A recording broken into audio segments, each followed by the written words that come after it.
Buenos días para todas y para todos. Mi nombre es Víctor Solano. Yo soy oficial de cooperación de la Embajada de Suecia en Colombia. Es para mí un honor poder acompañar y moderar esta conversación tan pertinente. Suecia ha sido un aliado de la construcción de paz en Colombia desde hace más de 30 años. La paz es más que la ausencia de violencia. Requiere derechos, instituciones, medios de vida, oportunidades y confianza. Sin paz y sin oportunidades no es posible avanzar hacia el desarrollo sostenible. Por eso creemos que para construir y contribuir a la reconciliación y a la restauración de las víctimas es importante sumar todos los esfuerzos posibles. Reconocemos el rol de las empresas en esta tarea a través del desarrollo, la generación de empleos y la construcción de confianza en los territorios. Desde Suecia hemos apoyado una agenda de empresas y construcción de paz desde hace más de 10 años, identificando que hay muchas y diversas formas de aportar desde el sector privado. Por ejemplo, con inversiones en regiones afectadas por el conflicto, un mecanismo, por ejemplo, obras por impuestos, a través del desarrollo de proveedores o políticas inclusivas de empleabilidad. Estamos convencidos también de que se puede aportar a través de procesos de reconciliación, de restauración y de construcción de confianza. Por eso nos hicimos la siguiente pregunta que nos lleva a este panel. ¿Cómo pueden sumarse también las empresas y sector privado a estos procesos restaurativos y de reconciliación? Con el apoyo de nuestros socios de OIM, el Instituto para la Conversación y Arteaga Latam, tratamos de dar un poco de respuesta a esta pregunta, pero creo que esta pregunta no tiene respuesta fácil y es una respuesta que se va construyendo día a día. Por eso partimos de un supuesto que para nosotros es fundamental, y es que el sector privado es un aliado, un socio, no un benefactor. Trabaja de la mano con las comunidades, con la cooperación y con los actores de la sociedad para contribuir en estos temas. Llegamos por eso a esta iniciativa que se llama Compromiso Empresarial por la Paz. Compromiso Empresarial por la Paz es una estrategia que busca tender puentes entre empresas, comunidades, víctimas e instituciones para convertir la conversación sobre paz en una agenda concreta de trabajo conjunto, de inversión social, de acciones restaurativas y de desarrollo sostenible en los territorios más afectados por el conflicto. Hoy en este espacio que me toca moderar tenemos dos momentos distintos, un diálogo con instituciones responsables de contribuir a la reconciliación y a la restauración y por otra parte un diálogo con representantes del sector privado que tienen iniciativas que contribuyen también en este esfuerzo. Antes de empezar y dar la palabra, quisiera hacer una invitación y es que este espacio no busca hacer un balance sobre si el acuerdo es bueno o malo, sobre qué piensa cada uno del acuerdo 2016. Yo creo que cada uno ya tiene sus percepciones y sus concepciones formadas. Lo que queremos hoy es un poco profundizar en que hay unos procesos que están avanzando y en cómo podemos sumar y trabajar conjuntamente para contribuir a la reconciliación de este país. Entonces, para dar inicio a este panel, pues el primer diálogo es con representantes de las instituciones del Sistema Integral para la Paz. Tenemos a Luz Janet Forero, directora de la Unidad de Búsqueda, a Harvey Suárez, secretario ejecutivo de la Jurisdicción Especial para la Paz, y a Marco Romero, quien hace parte del Comité de Seguimiento y Monitoreo de las Recomendaciones de la Comisión de la Verdad. Entonces, para empezar esta conversación, quisiera preguntarte a ti, Luz Janet, y a todos los panelistas que nos acompañan del sistema, cuéntenos en una frase qué es lo que es el mandato que representa su institución y qué es lo que están haciendo en este momento, cuál es el mandato central. Bueno, muy buenos días para todas las personas que nos acompañan hoy. Yo quiero empezar por contarles que en la silla de cada uno de nosotros, los panelistas, está el nombre de una persona desaparecida. Y eso es un tributo que hacemos a todas esas colombianas y colombianos que nos arrebató la guerra. La Unidad de Búsqueda de Personas Dadas por Desaparecidas es una institución con un carácter humanitario y extrajudicial que crea el acuerdo de paz con la misión hoy de buscar a más de 137.000 personas que desaparecieron en el contexto del conflicto armado colombiano. Concretamente, ¿qué hacemos? Buscar. Pero digo que cambiamos el paradigma, no buscar, encontrar. Porque lo que esperan todas estas familias que han buscado a sus desaparecidos solas y solos por tantos años es que lleguen de alguna forma, que sepan qué pasó, que sepan dónde está y dignificar su nombre, sanar heridas, volver a empezar, inclusive en algunos casos. Y entonces en eso es el llamado más importante que nosotros siempre hacemos, buscar a los desaparecidos. Nosotros estamos haciendo la búsqueda más grande del mundo, es una búsqueda sin precedentes, pero buscarlos y encontrarlas o encontrarlos es imposible si estamos solos en esta tarea desde la institucionalidad del Estado. En esto sí que tenemos que aliarnos, tenemos que trabajar de manera conjunta para poder cumplir este gran desafío. Y ahí hemos tenido la gran oportunidad de ser acompañados por empresas privadas absolutamente sensibles a esto, que entienden que su responsabilidad va más allá. Los desaparecidos nos tienen que importar a todos. Si no reconstruimos este tejido social, si no sanamos, insisto, estas heridas, es muy difícil tener unos ambientes propicios para el crecimiento económico, para la estabilidad social, por decirlo de alguna manera. Yo tenía que de pedir que nos mostraran un videíto de fondo para antes de empezar. Perdón, se me olvidó. Si lo podemos hacer, lo agradecería. Para recordar de que esta contribución y esta posibilidad que muchas empresas nos están ayudando desde sus visiones, desde sus trabajos cotidianos, están generando cambios, están generando transformaciones, están generando posibilidades distintas y que solo parten de que los desaparecidos nos importan a todas y a todos, como lo he dicho ya, y que la voluntad política para que esto pueda pasar tiene que activarse mucho más. Tenemos ejemplos muy concretos de lo que hemos logrado, de cómo esto ha beneficiado también incluso a las empresas que ya no se miran desde otra perspectiva, si se puede llamar así, desde no solo la responsabilidad social, sino desde esa sensibilidad y de generar en las comunidades donde operan unos ambientes distintos, unos ambientes que de verdad son propicios para la paz, para la reconciliación, pero algo muy importante para las garantías de no repetición.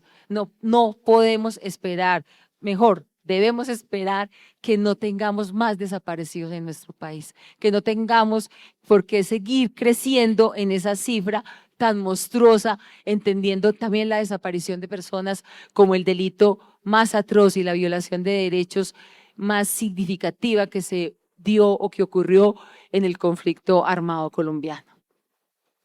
Muchas gracias, Lucianet, muy interesante. Muchas gracias. Es un gran honor y un privilegio estar con ustedes el día de hoy.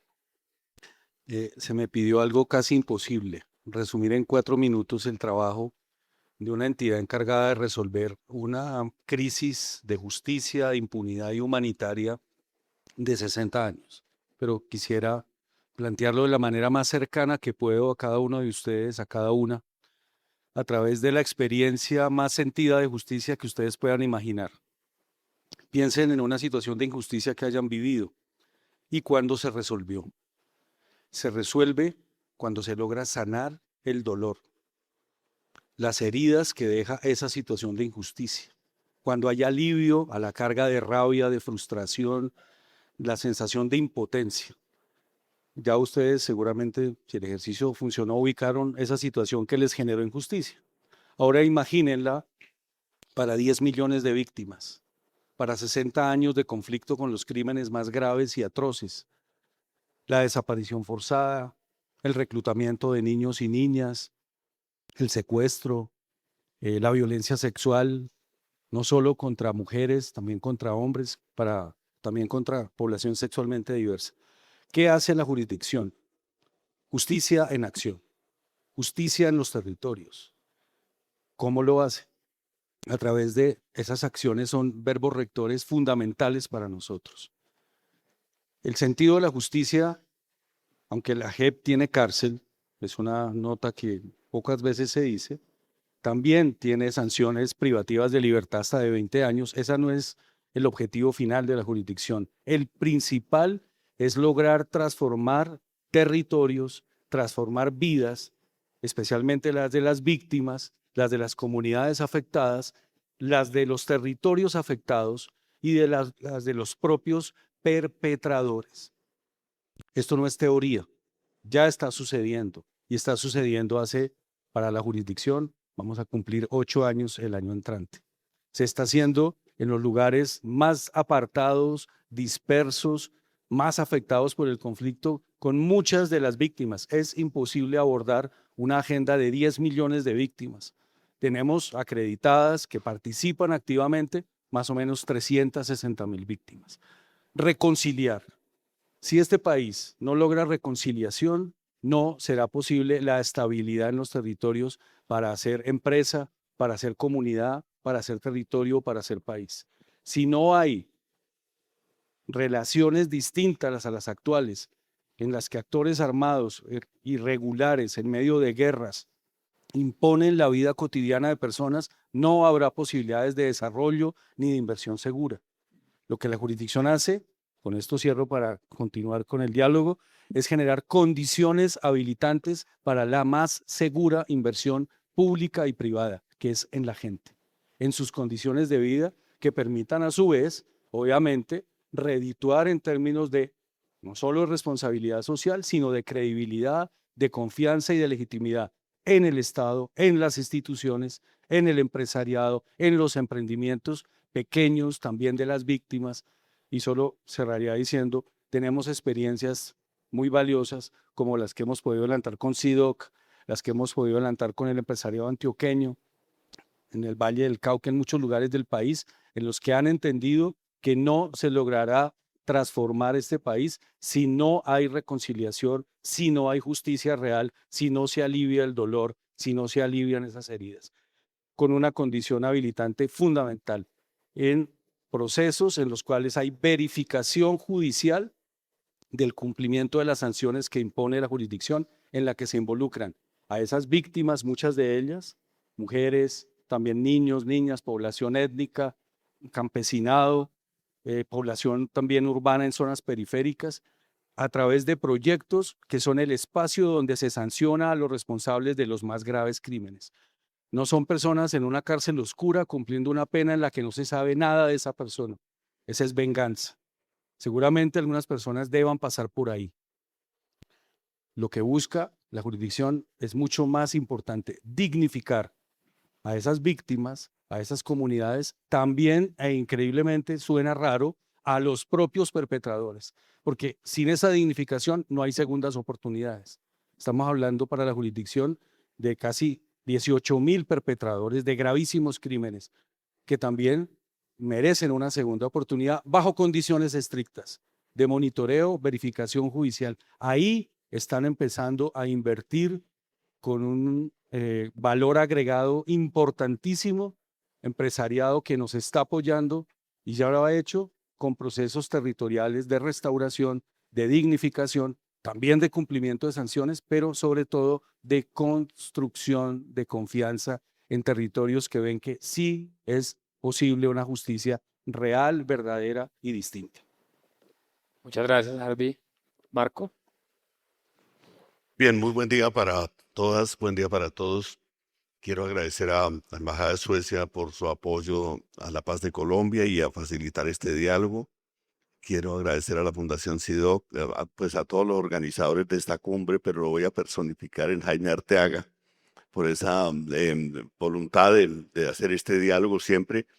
Yo tuve la oportunidad el año anterior de presentarles las conclusiones del Estudio Nacional de Desplazamiento también, más desde la organización CODES. Esta vez vengo desde el Comité de Seguimiento, que somos un grupo de 7 hombres y mujeres particulares, procedentes de organizaciones sociales, que tenemos una función, ejercemos una función pública de hacer un monitoreo y seguimiento a un conjunto de recomendaciones diseñadas por la Comisión de la Verdad, atendiendo 3 criterios. El primero, atendiendo los hallazgos del informe de la comisión. El segundo punto, atendiendo las propuestas y requerimientos que hicieron las organizaciones sociales. Por ejemplo, las organizaciones de las mujeres pidieron que hubiera paridad política en todos los organismos de representación del Estado colombiano, para mencionar una demanda que la comisión recogió. Y también, y fundamentalmente, para asegurar que se pueda desarrollar un plan sostenido, un plan robusto de garantías de no repetición, porque como ya lo han mencionado los compañeros de la unidad de víctimas de la JEP, este es un país que tiene más de 10 millones de víctimas, y entonces cuando un país tiene más de 10 millones de víctimas, siempre inexorablemente hay que hacerse la pregunta, ¿qué es lo que no ha funcionado? Y no es solo que pues está el coyote y el correcaminos disparándose, digamos, en los territorios, que es algo que existe, el conflicto armado, sino también que muchas veces el Estado no está presente en los territorios, que hay discriminación estructural de la sociedad rural, de los pueblos, etcétera, que hay lo que llama, por ejemplo, el profesor Darío Indalecio Restrepo, las geografías de la desigualdad. Entonces, la comisión hizo un ejercicio que básicamente es de justicia prospectiva. La justicia prospectiva es la idea de que, y quizá ese es el valor grande que tienen las comisiones de la verdad, su herramienta más importante, las comisiones de la verdad en clave transicional se parecen al dios Jano, que era un dios romano que tenía dos cabezas, una miraba hacia atrás y otra miraba hacia adelante. Y miraba hacia atrás para ver cómo caminar hacia adelante. Creo que ese es el reto, digamos, de la sociedad colombiana que plantea la Comisión de la Verdad, cómo enfrentamos no solo sanear las heridas del pasado, reconocer qué ha ocurrido en el pasado, reconocer la diversidad de responsabilidades que hay frente a la generación de ese universo tan grande de afectaciones, pero también en clave de construcción de paz, cuáles son los puntos de no repetición. Y allí se abre un camino, una conversación, dicen hoy está de moda entre los comunicadores decir una conversación nacional, que es mucho más poderosa porque es cómo lograr diálogo entre distintos actores de la sociedad colombiana para encontrar caminos que permitan crear una sociedad sobre fundamentos distintos a aquellos que permitieron que ocurrieran, pues, cientos de miles de desaparecidos, de desplazados, de secuestrados, de asesinados, tantas cosas que han ocurrido. Entonces, ese es el sentido. Nosotros monitoreamos esas recomendaciones. Hemos presentado 6 informes. Los últimos coinciden, van en la línea del planteamiento de Jaime y María Victoria. El informe 5 se hizo sobre territorios PEDET, básicamente porque en los territorios PEDET hay 7 millones de personas que no solo fueron afectados desproporcionadamente por el conflicto armado, sino que son los territorios donde se concentran de manera dramática las injusticias históricas más radicales. Digamos, el campesinado colombiano, los pueblos indígenas, las mujeres rurales, el pueblo afrodescendiente, etcétera, territorios incluso enteros que tienen situaciones de desigualdad comparados con otros. Entonces, hay toda una discusión sobre esto. Presentamos este informe sobre el tema PEDET y el 6º informe que acabamos de presentar hace un par de semanas está muy concentrado en el tema de víctimas por el hecho de que el informe, el acuerdo de paz que están dando en Colombia es un acuerdo inédito que ha planteado 2 criterios que nunca se han juntado en acuerdos de paz en el pasado. Y es juntar primero cómo se da seguridad jurídica a los que han firmado el acuerdo, agentes de Estado, insurgencias, etcétera. Por un lado, paramilitares, el tema de la seguridad jurídica de los que han firmado el acuerdo, pero por otro lado, también la centralidad de los derechos de las víctimas. Normalmente en Colombia, las negociaciones de paz se hicieron básicamente a nombre del delito político. El que se opone al Estado es un delincuente político, se le reconoce, entra al sistema político y se acabó la discusión. Esta es la primera vez que se habla de víctimas, que se nombran incluso curules de paz, que se habla de PED, que se habla de reparación colectiva, e incluso el acuerdo es muy envolvente, se los quiero dejar también para efecto de la agenda de que tienen ustedes. El acuerdo no solo habla de reparación colectiva de los sectores populares, también habla de los colectivos empresariales y religiosos como sujetos de reparación colectiva. Obviamente las empresas no van a pedir una ayuda humanitaria, pero también hay temas de verdad, de justicia, de memoria que están en juego, ¿cierto? Y les quería cierro invitándoles a mirar con desprevención el informe de la Comisión de la Verdad, porque obviamente que hay que rechazar siempre cualquier generalización que se escriba en cualquier lado, porque las circunstancias son distintas, pero la comisión trabaja al menos 3 cosas. Uno, las afectaciones que sufrieron las empresas, es un tema que es abundante en el informe de la Comisión de la Verdad, el secuestro de extorsiones, etcétera. Dos, las responsabilidades también de algunas empresas con el conflicto, ¿cierto? En temas a veces de despojo de tierras o ese tipo de cosas. Y también el tema de cómo las empresas pueden contribuir a la no repetición, digamos, como un sujeto fundamental de reconstrucción de la sociedad colombiana. Muchas gracias.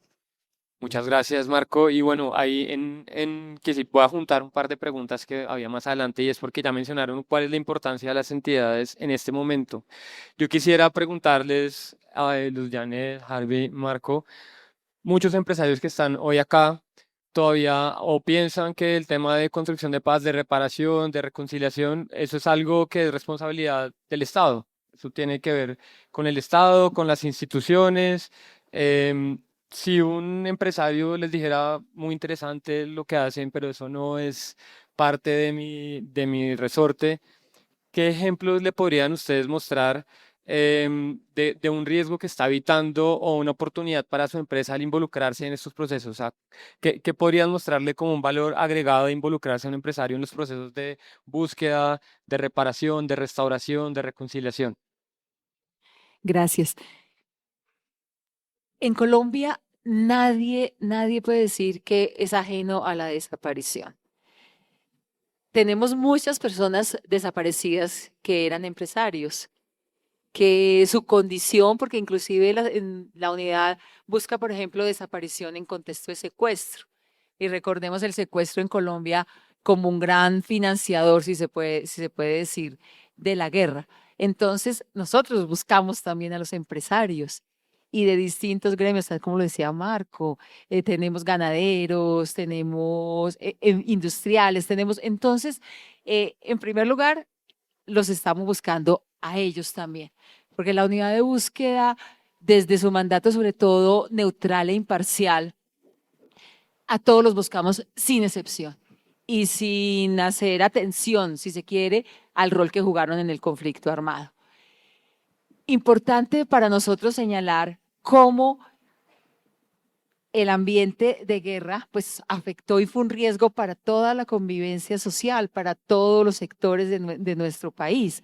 No podemos caer en volver a repetir estas historias. Y por eso que no volver a repetir esas historias implica el concurso, el apoyo y la colaboración de todas las fuerzas vivas del Estado y en particular del sector empresarial, para hacer que estos territorios donde despliegan sus acciones también estén en un ambiente distinto, en un ambiente de mitigación justo de esos riesgos que pueden afectar el desarrollo o el desempeño de sus acciones. Para nosotros, buscar a los desaparecidos es generar nuevas condiciones de vida para las comunidades, para la sociedad. Y en esas condiciones de vida es que se pueden establecer unas condiciones también de desarrollo económico distintas. Entonces, esto finalmente nos conviene a todos y todas si queremos ser como pragmáticos, si se quiere. Y tenemos ejemplos muy importantes que podemos señalar y que han salido de la misma iniciativa del gremio empresarial. Por ejemplo, bueno, ahora vamos a contar unos ejemplos concretos, pero recuerdo en un escenario justo en el Putumayo, después de hacer una pedagogía sobre la búsqueda, hablar del mandato de la entidad, porque a veces también nos pasa eso, que ni siquiera conocemos estos mecanismos y estas instituciones que el Estado crea para resolver problemas tan concretos. Y en medio de esta reunión con el gremio ganadero, un ganadero se levanta y me dice, directora, yo sé cómo le puedo ayudar a buscar y yo sé cómo le puedo ayudar a que ese mandato tan importante que ustedes tienen llegue a todas partes. Le pongo al servicio de la búsqueda a los vacunadores de este departamento para que ellos empiecen a difundir el mandato a esos sitios lejanos donde probablemente ustedes no puedan llegar y no pueden llegar por la capacidad limitada de la entidad si se quiere. Y cómo con estos vacunadores logramos llegar a sitios donde con toda seguridad la entidad a través de sus servidores no hubiese podido llegar. Y cómo allí muchas personas que jamás habían oído de la entidad, del mandato, de la misión, reconocieron también de su condición de tener una persona desaparecida en su casa y cómo el gremio se volvió un canal que los llevó hasta nosotros. Y cómo esto también terminó siendo un factor de legitimidad, de reconocimiento de este sector en particular en este territorio del país. Entonces, credibilidad, confianza, solidaridad. Es una búsqueda solidaria y en esa búsqueda solidaria las comunidades esperan que todos hagamos un poco más de lo que normalmente hemos hecho. Muchas gracias, Luis Janet. Te doy la palabra.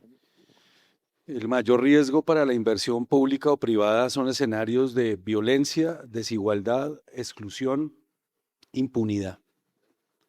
Si no se resuelven esos asuntos estructurales, el país va a estar fragmentado en pocos lugares seguros y otros en los que no se puede invertir, no se puede, no solo en recursos, no solo capital, también capacidades, posibilidades de transformación. Si no resolvemos esos ejes de una manera estructural, que es lo que plantea el acuerdo final, la novedad en la jurisdicción es que se tiene que conectar en la lucha contra la impunidad y una conexión en la lucha contra la desigualdad y lucha contra la exclusión.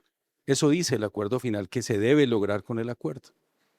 Si no se logra materializar estos aspectos, las condiciones de inversión, de retorno, de crecimiento, están en entredicho. Entidades públicas y privadas, pero sobre todo el empresariado, voy a mencionar un par de ejemplos. La Fundación Oleoductos lo entendió muy bien, es un aliado estratégico fundamental en el sector minero energético. A través de varias iniciativas, COCREA, Pago por Servicios Ambientales, Obras por Impuestos, Obras por Resultados, hemos convocado a grupos empresariales también como el Grupo Energía de Bogotá. En el caso de la Fundación Oleoductos, avanzó ya en un proyecto que esperamos pronto pueda iniciar en el Bajo Cauca, con líneas de fortalecimiento de capacidades locales en jóvenes para extraerlos del reclutamiento, para darles oportunidades con comparecientes máximos responsables. Cuando hablo de máximos responsables, es una palabra un poco técnica, me excuso, son quienes dieron las órdenes, quienes planificaron, quienes decidieron la estrategia, quienes solicitaron respuesta a quienes le pidieron que hiciera ciertas cosas. Lo estoy eufemizando, discúlpeme. Crímenes de lesa humanidad, crímenes de guerra. Con esas personas esperamos dentro de poco que el proceso de reconstrucción de tejido social, de confianza cívica avance. Considero que estamos trabajando en una línea similar y con una buena parte del empresariado del Valle del Cauca y del Cauca, en una zona donde el reclutamiento forzado hoy es un problema gravísimo, la extorsión, problemas relacionados muy directamente con las condiciones de garantías, de condiciones y de oportunidades, no solo para los buenos negocios, sino para la vida con dignidad. Cierro con esto. Amnistía Internacional hace unos 20 años, 30 tal vez, generó una campaña global con el empresariado transnacional, local, territorial. Tenía un mensaje: los derechos humanos son un buen negocio.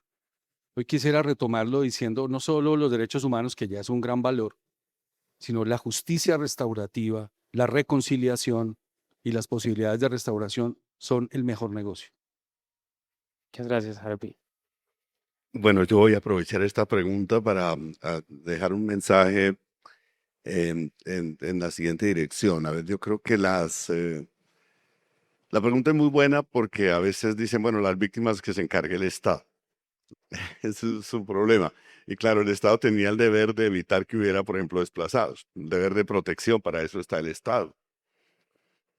Pero el Estado tiene una tarea, yo creo que en Colombia hay más o menos un acuerdo, así haya diferencias, así sea un país polarizado, en que hay que avanzar por un Estado cada vez más democrático, incluyente, pero también por el reconocimiento de un sector privado como una fuerza. Y ese diálogo de cómo se entienden, pues tiene matices y va y viene, pero nadie está planteando, hasta el momento, no he visto a nadie planteando pues que no haya un sector privado. Entonces, ahí hay tareas. Por ejemplo, en tema de justicia es una responsabilidad del Estado. La comisión dice, ojalá que la justicia, no, digamos, evitar la tentación de la justicia privada y que la justicia sea pública. Cierto que en general el Estado detente el monopolio de las armas, que el Estado garantice los derechos mínimo vital de los derechos fundamentales y la garantía de la justicia. O sea, hay una serie de tareas que son del Estado. Pero cuando entramos a mirar la situación de la gente, por ejemplo, el tema PEDET o el tema de el desplazamiento en las ciudades, entramos a temas mucho más complejos en los que el sector privado tiene un rol fundamental. El tema de los PEDET es una de las grandes, digamos, si ustedes me preguntan desde mi experiencia, desde la lectura de estas recomendaciones, hay dos grandes prioridades que tiene Colombia que ojalá podamos resolverlas. Además de tantos problemas, aquí hay problemas para todos los gustos y para todos los tiempos, pero hay dos grandes temas. Uno, cómo sacamos la gente de las zonas PEDET de esa condición. Las zonas PEDET se definen porque allí hay un impacto desproporcionado del conflicto armado, porque hay economías ilegales, porque el Estado de Derecho casi no existe, porque, digamos, la gente tiene discriminaciones estructurales. La pobreza del campesinado es 3 veces la pobreza urbana. 36 pueblos en vía de extinción, la mitad del mundo afrodescendiente sin necesidades básicas insatisfechas, las mujeres rurales sometidas a dinámicas de, digamos, de segregación mayores que en las ciudades. Todo eso está ahí y hay que enfrentarlo, es una tarea. Pero por otro lado, el conflicto ha generado más o menos 8.7 millones de desplazados en las ciudades. Y como se los presenté el año anterior, la gente desplazada se encuentra hoy en una situación de pobreza monetaria del 76%, para que vean la bomba de tiempo social que tenemos en el mundo urbano también. Entonces, si se logran resolver esas problemas, pero obviamente la solución de tener un régimen de salud es una cuestión del Estado, pero la discusión de si la gente tiene una vivienda, de si accede a un ingreso, de si tiene un emprendimiento, de si tiene una capacitación para el trabajo, de si los jóvenes pueden tener una oportunidad, depende en buena medida del sector privado. Entonces ahí hay un reto muy grande. Me gusta mucho la palabra que usa Jaime cuando habla del estatuto de la tributario para la reconstrucción. Sobre las hipótesis que él plantea hay discusiones, son iniciativas importantes, hay que asegurarse que esas ventajas que se dan se traduzcan en externalidades importantes, sociales, ambientales, económicas, pero esa idea de que este es un país que necesita un plan de reconstrucción es muy importante y creo que allí se ha venido generando un entorno en el caso de desplazamiento, buscar soluciones duraderas. Se acaba de votar un documento COMPES, se ha reconocido ese enfoque, Naciones Unidas promueve este enfoque, la comunidad internacional. Están diciendo, necesitamos un acuerdo nacional para salir por lo menos de esas dos grandes crisis sociales y no lo vamos a poder hacer si no es con las garantías para que el sector privado aporte, pero también con que el Estado asuma su responsabilidad y con que las víctimas puedan empoderarse, ya sea para reconstruir su vida en los entornos urbanos o para retornar a sus territorios. Muchas gracias. Muchas gracias, Marco. Voy a recoger algunas palabras que nos van a dar paso a la siguiente parte de este panel y son credibilidad, confianza, solidaridad, condiciones de inversión, sostenibilidad. Son algunos de los puntos que acaban de mencionar. Y con esos puntos, con esas palabras, quiero dar la palabra a nuestra segunda parte del panel, que es conocer las experiencias del sector privado trabajando con las instituciones del sistema. Para eso tenemos a Carlos Castellanos, a mi derecha, quien es el director de Asuntos y Gobierno para la Región Andina de Didi. También está Rocío Gutiérrez, directora de proyectos de la Fundación SIDOC. Entonces, quiero empezar preguntándoles qué es lo que han hecho con el Sistema Integral para la Paz y qué fue lo que los motivó sumarse a este proceso, a este trabajo por la reconciliación en los territorios. No sé. Rocío. Bueno, muy buenos días, todavía días, para todos y todas. Bueno, la Fundación SIDOC, como creo que ya lo oyeron en la mañana, y el grupo empresarial que está detrás de esta organización de la sociedad civil, digamos que tienen una esencia constitutiva ligada no solamente a la construcción de paz, sino a la premisa de que la generación de segundas oportunidades permite la transformación de dinámicas y de problemáticas estructurales como la exclusión, como la pobreza y otro tipo de aspectos que en nuestra experiencia de organización se constituyen como en el alimento cotidiano de la violencia.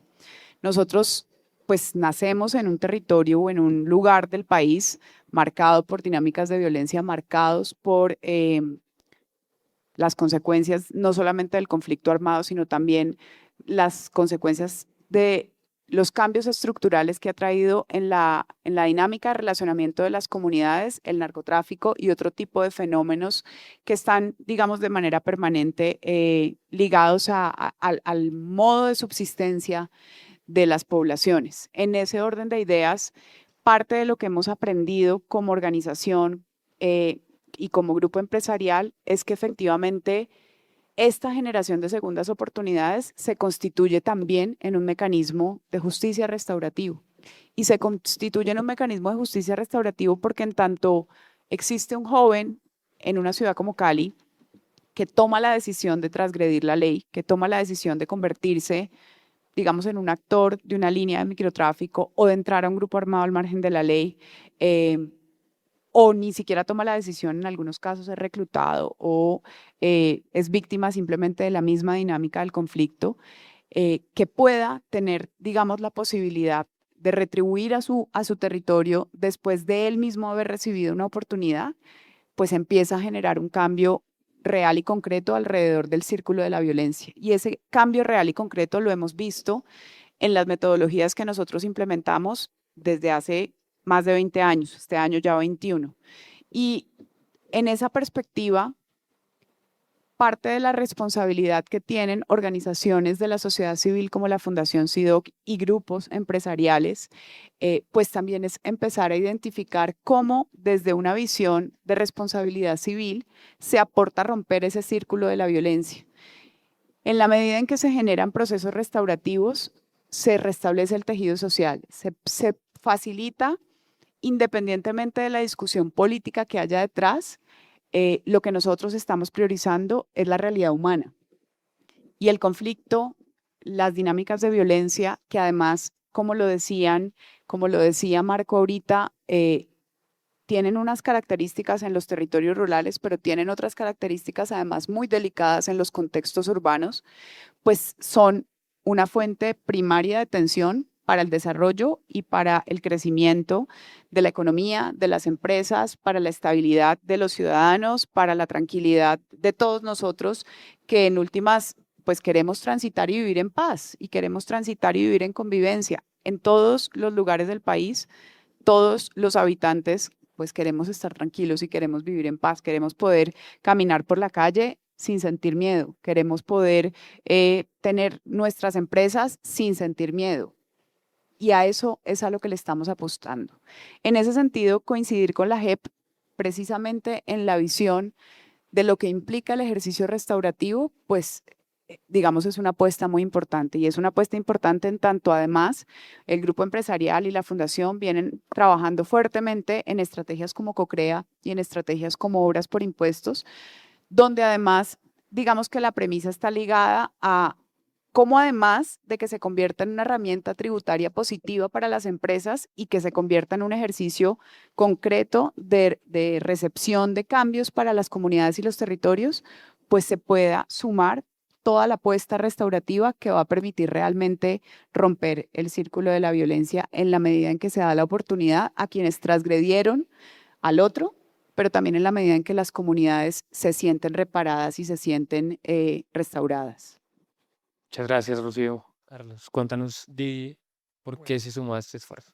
Bueno, gracias, Víctor. Muchísimas gracias a los demás panelistas. A ver, Didi fue la primera empresa del sector en donde participa económicamente en firmar un memorando con la Unidad de Búsqueda de Personas Desaparecidas. Fue la primera aplicación de intermediación tecnológica con el sello Unidos por la Búsqueda. Y esto para Didi es una colaboración práctica con una convicción concreta. La tecnología genera mayor confianza, credibilidad y sostenibilidad cuando se pone al servicio de personas y de instituciones que tienen el mandato para actuar. En 3 líneas puedo resumir qué estamos haciendo. La primera, intercambio irresponsable de información dentro de parámetros legales, de confiabilidad, de confidencialidad, reserva y sobre todo respeto de las víctimas. La unidad comparte datos relevantes de sus bases de datos. Didi busca coincidencias en sus bases de datos y cuando integra o involucra ese match de coincidencias, le comunica a la unidad, ¿no? Acá es importante que los roles deben estar completamente claros. Didi facilita su tecnología, la unidad valida, procesa la información y determina pues los siguientes pasos dentro de su mandato constitucional. El segundo línea es la comunicación, el uso de la tecnología y de los canales de amplificación que tiene la aplicación para visibilizar la misión de la unidad dentro del ecosistema que intermedia Didi es fundamental para dimensionar a dónde podemos llegar. En el 2024, usuarios arrendadores que prestaron al menos un servicio con Didi en Bogotá, Cali y Medellín fueron más de 250,000. Usuarios arrendatarios que por lo menos tomaron un servicio en Bogotá, Cali y Medellín en el 2024 fueron más de 6 millones. ¿Esto qué quiere decir? Que hay una amplitud en esas comunicaciones, porque conocer con base en tecnología da visibilidad para efectos de poder acercarnos. Y la tercera es visibilidad de resultados conjuntos, y esto es importante. Siempre hemos creído que las colaboraciones públicas o privadas tienen un sentido lógico, y el sentido lógico es que si en el sector privado no hay innovación, iteraciones y competitividad, pero sin el sector público no tenemos la hoja de ruta, que es la que nos dice cómo unir los puntos en común. Ya tenemos resultados. Más de 70,000 registros gestionados por Didi de manera segura, conforme a la información que de manera confiable, segura y respeto por las víctimas en esta alianza la unidad nos facilitó, del cual cerca del 1.2% presentó coincidencias. 1.2%. Ya existen casos, entonces, que suman esa misionalidad de la unidad. ¿Para qué? Para generar confianza, credibilidad y sostenibilidad. Y yo cierro con esto rápidamente. No se trata de poner un logo al lado de una causa. Se trata de poner una capacidad real al servicio de una necesidad real. Nuestro rol es más concreto y más práctico. Poner nuestra tecnología y nuestro alcance al servicio de las instituciones que tienen el mandato y la experiencia para conducir un proceso útil para la sociedad. Porque al final, el mandato que como empresa tenemos para juntarnos con instituciones es hacer cada día mejor para todos. Muchas gracias, Carlos. Y ahí yo quisiera también sumar un comentario, y es, muchas veces se habla de que el apoyo a muchos procesos tiene que ver sobre todo con cuál es el retorno, qué es lo que estoy ganando yo con apoyar o invertir en ciertos temas. Si tuvieran que medir el retorno en algo que no sea únicamente monetario, ¿en qué medirían este retorno al trabajo con el apoyo a procesos de reconciliación, de búsqueda y de restauración?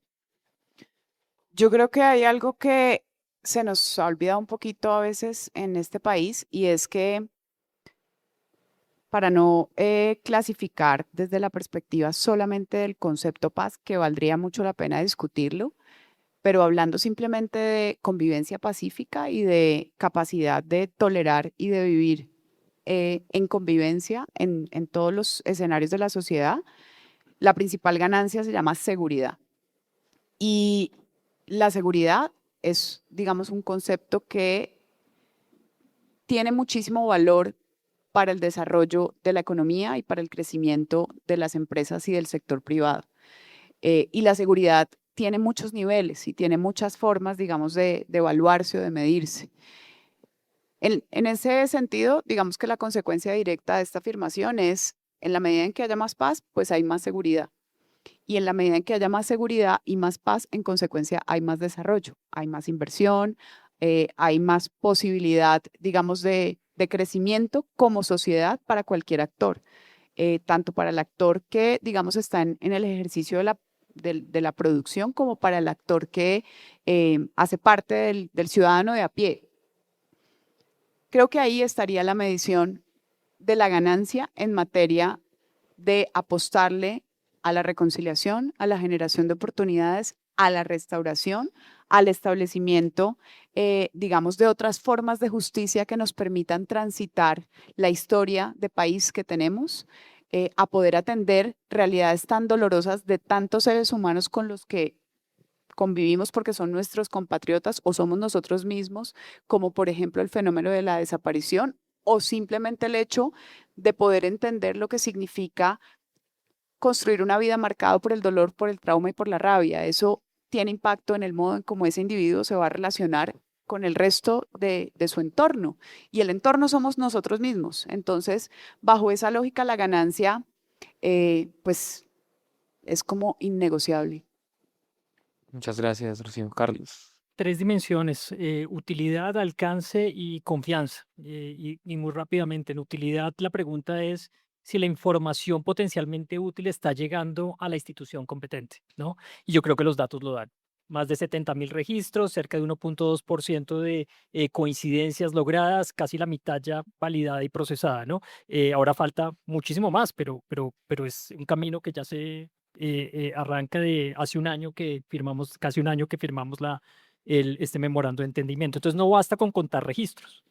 Hay que medir la capacidad aportada que está siendo útil dentro del proceso liderado por la unidad, ¿no? Nosotros no venimos a reemplazar ni fallas estructurales, ni tampoco funciones de entidades del Estado, ¿no? Venimos a poner nuestra tecnología al servicio, en este caso, de la unidad.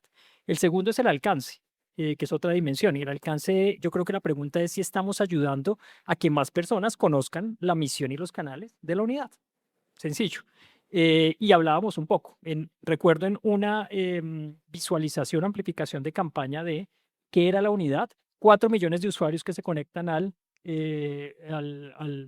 ecosistema que intermediamos pudieron observar qué era la unidad. Yo creo que eso es robusto desde un punto de vista de alcance, es una dimensión para medir. Y el último es confianza. Y la pregunta creería es si el proceso tiene reglas claras y protege la información. ¿Qué se comparte? ¿Cómo se comparte? ¿Quién accede y quién decide? Y yo creo que en eso ha sido clarísimo los roles y sobre todo que la tecnología solo genera valor social cuando se utiliza con responsabilidad, especialmente frente a información altamente sensible. Yo añadiría una dimensión que es la humana.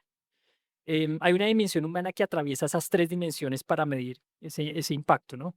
Que cada esfuerzo contribuya dentro del rol que nos corresponde y a que una familia puede estar más cerca de tener una respuesta, ¿no? El entorno no está en la visibilidad de la alianza, sino en la utilidad de que cada dato y en la confianza con la que se gestiona el mismo.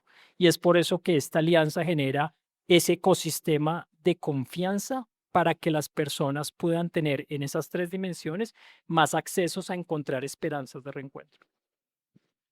Muchas gracias, Carlos. Bueno, y para cerrar este espacio, yo quisiera hacerles una pregunta, o más bien que dejaran un mensaje. Y es, ¿qué le dirían al empresario que está escuchando y ha dicho, muy interesante, muy bonito, excelente lo que está pasando, pero esto no tiene de pronto nada que ver conmigo, esto no es conmigo? ¿Cuál sería el mensaje que ustedes le darían en este momento?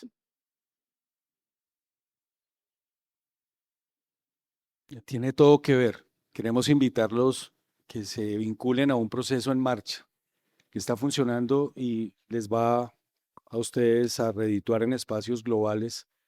Debo mencionar que las prácticas restaurativas de la Jurisdicción Especial para la Paz han sido reconocidas por la OCDE como una de las 5 prácticas más innovadoras en Iberoamérica, en razón a su capacidad de inclusión, de restauración, y tenemos muy avanzado ya un proceso con la OCDE para un sello restaurativo que permita que en mercados sensibles a la solidaridad, sensibles a la inversión social, a nichos que cualifican muy bien y pagan muy bien, monetizan muy bien productos, servicios y procesos, examinen la posibilidad que ya varios sectores empresariales en bloque están viendo como una oportunidad no solo de negocio, pasa por ahí, una oportunidad de construir comunidad, de construir territorio, de construir país y de construir Estado en unas condiciones diferentes.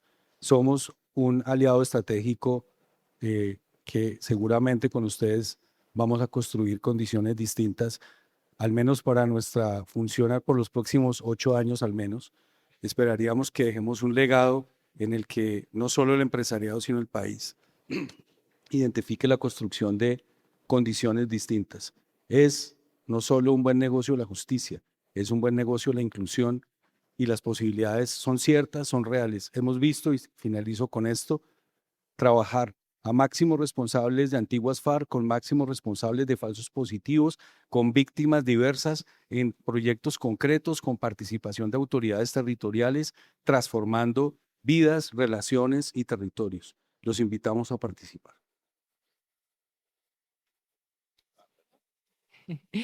Yo solo les diría que déjense permear por el abrazo de una persona desaparecida que podemos encontrar con vida cuando llega a su casa, o con lo que sienten las familias cuando tenemos la posibilidad de entregarles a su ser querido o lo que queda de él en un proceso de entrega digna, culturalmente pertinente.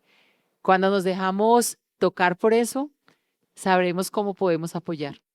Sabemos qué idea innovadora, qué idea creativa, qué idea que ayude a dar respuestas puede salir de cada uno de sus sectores para que la búsqueda de los desaparecidos y sobre todo encontrarlos sea una posibilidad para esas más de 130.000 familias que aún esperan por su ser querido. Bueno, yo... Así, primero tú. Bueno, no, yo creo que ya lo han dicho. Simplemente diría dos cosas. La primera, indiscutiblemente a todos nos conviene vivir mejor, vivir en paz, vivir con convivencia. Y eso implica esfuerzos, y eso implica que todos los actores o todas las fuerzas vivas de la sociedad deberíamos estar aportando por esa meta o por ese propósito. Y hay múltiples formas de hacerlo, pero indiscutiblemente pues es algo que desde cada sector y en particular desde el sector privado, pues hay que preguntarse. Hay muchos aportes. Se aporta desde la generación de empleo, se aporta desde la sostenibilidad y los mecanismos de responsabilidad social, pero probablemente hay mucho más que se puede hacer y eso indiscutiblemente pues es como un llamado a poder hacernos la pregunta y poder construir hacia esa vía. Y lo segundo que quisiera decir, solo en materia de lo que implica reflexionar alrededor de la justicia y para que se lo lleven allí, un poco desde el trabajo que nosotros hacemos, un privado de la libertad en el sistema penitenciario en Colombia le cuesta al Estado en promedio 45 millones de pesos anuales. Las probabilidades de resocialización de un privado de la libertad, entendiendo cómo funciona el sistema penitenciario en este país, son muy precarias. ¿Sí? Las posibilidades de que esa persona salga a aportarle a la sociedad o de que esa persona tenga una oportunidad de transformar su propia vida son muy limitadas. Hay múltiples formas de generar justicia y de generar restablecimiento, no solamente de las condiciones humanas, sino también del tejido social. Y vale mucho la pena porque repercute en seguridad, en convivencia y en estabilidad de los territorios. Ese es un tema en el que todos podemos aportar y pues para la muestra, el grupo empresarial CIDOC y la Fundación CIDOC tienen 20 años de identificar cómo desde el sector privado pues se puede hacer. Muy rápidamente, si la pregunta que se está haciendo es ¿qué causa podemos apoyar desde el empresariado? Le diría que probablemente está haciendo la pregunta incorrecta. Yo sugeriría que la pregunta sea ¿qué sabe hacer especialmente bien y dónde puede esa capacidad generar valor real para las personas? Y cuando se cambia esa pregunta, su contribución deja de ser un gesto aislado y se vuelve auténtico, sostenible y medible. ¿Auténtico en qué sentido? En que nace de una capacidad real de lo que puede hacer, ¿no? Porque lo hace muy bien. Sostenible porque se integra a sus procesos y medible porque permite, en últimas, saber qué se aporta y qué resultados pues se buscan, ¿no? Entonces yo cambiaría las preguntas. Si quieren decidir participar, yo creo que las preguntas correctas para hacerlo es ¿qué sabe hacer particularmente bien? ¿Y qué necesidad concreta puede beneficiarle al país de esa capacidad que puede hacer especialmente bien? Porque el país no siempre comienza con una gran promesa. Comienza con una empresa que entiende lo que sabe hacer, una institución que sabe qué necesita y una decisión de trabajar juntos en una relación público-privada.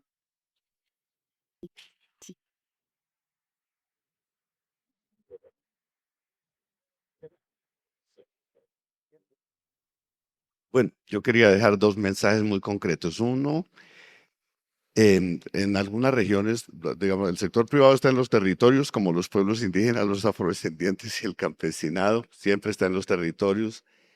Y allí, en algunos territorios hay dinámicas de violencia muy complejas, aún en Colombia, y se requiere avanzar también desde las empresas en evitar las trampas que a veces traen los enfrentamientos o hasta las políticas de seguridad.